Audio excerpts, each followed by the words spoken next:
currently see that the market is undergoing a structural shift, and that's already been taking on for the past years. But we expect that the consequences of that will increase in the years coming forward, where we see new entries entering the market, more associated gas projects ramping up for LNG capacity. Traditionally, what we've seen in the LNG market was that LNG producers have long-term contracts with their customers, but more and more we see this changing to spot opportunities and changing this to a more dynamic market. And on the other hand, we see also changes in the demand, where we see more stagnating demand in the traditional markets, where we see new demand rising from, for example, from Latin America or also Pakistan, for example, but where sometimes these countries can still have a poor infrastructure, and that will not change in the coming 5 years, because that's huge investments and that will take time. Eventually, these changes in supply and demand will heavily influence the imbalance in the supply chain, also in the supply chains of these LNG organizations, resulting in a more diversified and complicated supply chain.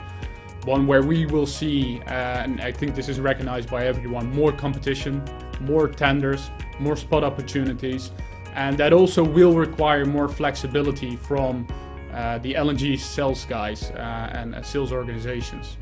Now, the interesting thing there is that it's way more complicated to optimally schedule for a dynamic market with spot opportunities than for a static market where you have long-term contracts.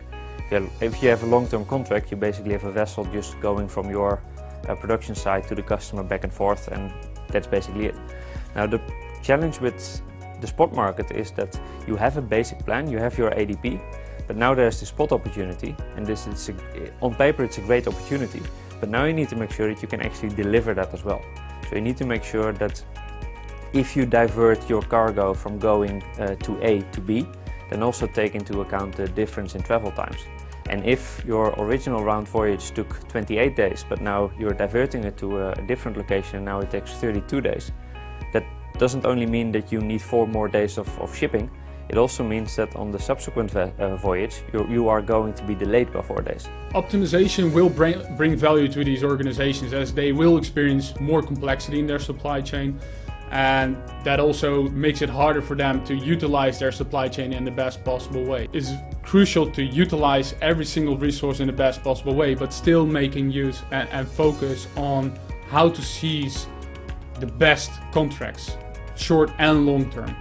And one other aspect that these organizations will increasingly have to face with is the mind-boggling number of potential combinations of decisions that they will face while they are making their ADP plan, 90-day plan, or the associated fleet plan, or when they have to perform maintenance. All these things will have a increasingly impact on the cost structure, but also on the value generation structure of these organizations. What is still quite a standard right now is that a vessel loads a cargo from an LNG terminal, then brings it to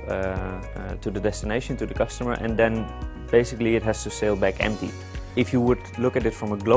truly global LNG perspective, then there's actually a lot of opportunity to consolidate these trips. So if a vessel goes from Qatar to the UK and then empty back, why not on the way back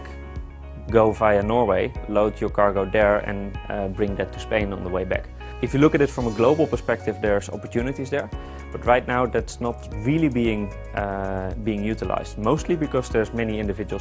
players. But what you do see is that the larger oil and gas companies like Shell, BP, they have stakes in many of the local LNG projects around the world, so they really are in the position to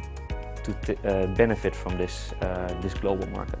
Quintiq offers multiple optimization technologies that will help these organizations to find the best possible solution within, obviously, the large set of solutions that they already have and will face in the future. And these solutions have to correspond with a specific combination of decisions.